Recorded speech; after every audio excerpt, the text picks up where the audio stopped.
তো নমস্কার নমস্কার সবাইকে। নাম সদানন্দ, বাড়ি আসানসোল। আমি একজন এসডিপিএস এডব্লিউপিএল পরিবারের সাধারণ ডিস্ট্রিবিউটর।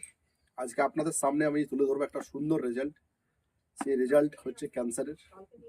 প্রবলেম ছিল সেকেন্ড স্টেজ ক্যান্সার। তো উনি বিভিন্ন জায়গায় চিকিৎসা নেওয়ার পরও সেখানে সেরকমভাবে রেজাল্ট না পাওয়ার কারণে আমাদের কাছে যোগাযোগ করেন এবং একটা খুব সুন্দর রেজাল্টের সাথে আজকে আপনাদের সাথে পরিচয় করাবো। তো তার কাছ থেকে আমি ওই দিদিভাইয়ের কাছ থেকে জানতে চাইবো যে ওনার কি প্রবলেম হয়েছিল, কোথায় কোথায় উনি দেখিয়েছিলেন এবং এখন কেমন আছে মানে।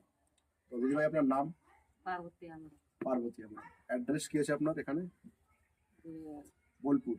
বোলপুর পাঁচশোয়া, বীরভূম। এটা হচ্ছে বোলপুর সিটি, ওয়েস্ট বেঙ্গল, পাঁচশোয়া গ্রাম, বীরভূম। তো এনার প্রবলেম যে ছিল, আপনার ক্যান্সার বলেছিল, তাই তো? এটা আপনি কি করে বুঝলেন প্রবলেম কি হতো আপনার, সমস্যা কি হতো? ওই সাদা স্রাপের মতন ভাঙতো আর বডিতে ব্যথা হতো? আর ব্যথা হতো। বডিতে ব্যথা হতো। আচ্ছা, যখন আপনি ডাক্তার দেখিলেন, কোথায় দেখিয়েছিলেন ডাক্তার? হাসপাতাল, সিয়ান হাসপাতাল। সিয়ান হাসপাতাল, সেটা বোলপুর। তো বোলপুর বললো মেডিকেল কলেজ যেতে ট্রিটমেন্টের জন্য। ওকে, আমাদের সংস্থার সাথে আপনার যোগাযোগ কিভাবে, কে বলেছিল আপনাকে?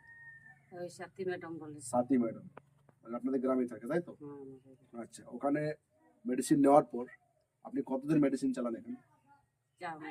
4 মাস মেডিসিন চলে। এখন আপনার রিপোর্ট কি আছে? রিপোর্ট আমি আপনাদেরকে বাই স্ক্রিন শেয়ার করব। ওনার যে রিপোর্ট ছিল সেই রিপোর্ট এখন নেগেটিভ। ওনার আর শারীরিক কোনো সমস্যা নেই, তাই তো? ব্যথা নেই তো?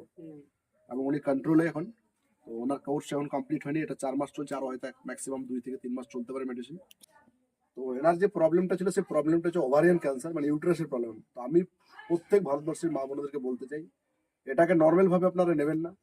এটা আজকে ভারতবর্ষে যদি বলি আমি, প্রত্যেকটা মেয়ে ছেলে, প্রত্যেকটা দিদিভাই, প্রত্যেকটা বোনেরা আজকে এই প্রবলেমে আপনারা ভুগতে পারেন। উপরওয়ালার কাছে আমি প্রে করবো যাতে না হয়, বাট এটার থেকে খুব সাবধান। যদি কোনো রকম কোনো প্রবলেম হয়ে থাকে, কোনো সমস্যা হয়ে থাকে, আপনারা অবশ্যই আমাদের লিঙ্কে দেওয়া চ্যানেলে যোগাযোগ করতে পারেন, আমাদের নাম্বারে, ডিসক্রিপশনে দেওয়া নাম্বারে যোগাযোগ করতে পারেন। তো আমি আপনাদের এই রিপোর্ট স্ক্রিনে শেয়ার করবো। তো ধন্যবাদ, থ্যাংক ইউ, নমস্কার।